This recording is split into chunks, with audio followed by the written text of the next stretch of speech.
ବିଜୁ ଜନତା ଦଳ ପକ୍ଷରୁ ସମ୍ବର୍ଦ୍ଧନା ସଭା ଅନୁଷ୍ଠିତ। ଯାଜପୁର ଜିଲ୍ଲା ରସୁଲପୁର ବ୍ଲକ ଅନ୍ତର୍ଗତ ପ୍ରଥମାଖଣ୍ଡ ପଞ୍ଚାୟତସ୍ଥିତ ପାଲାମଣ୍ଡପ ପ୍ରାଙ୍ଗଣରେ ବରୀ ନିର୍ବାଚନ ମଣ୍ଡଳୀର ପ୍ରଥମାଖଣ୍ଡ ପଞ୍ଚାୟତ ପକ୍ଷରୁ ଏକ ସମ୍ବର୍ଦ୍ଧନା ସଭା ଅନୁଷ୍ଠିତ ହୋଇଥିଲା। ଏଥିରେ ବରୀ ବିଧାୟକ ପ୍ରାର୍ଥୀ ବିଶ୍ୱରଞ୍ଜନ ମଲ୍ଲିକ ଓ ଯାଜପୁର ସାଂସଦ ଶ୍ରୀମତୀ ଶର୍ମିଷ୍ଠା ସେଠୀଙ୍କୁ ସମ୍ବର୍ଦ୍ଧିତ କରାଯାଇଥିଲା।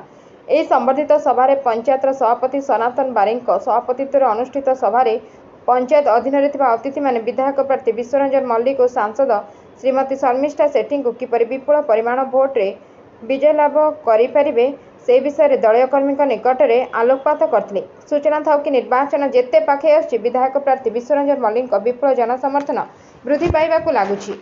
ଆସନ୍ତା 13 ତାରିଖରେ ହଜାର ହଜାର ସମର୍ଥନ କର୍ମୀଙ୍କ ସହ ସେ ପ୍ରାର୍ଥୀପତ୍ର ଦାଖଲ କରିବେ ବୋଲି କହିଛନ୍ତି।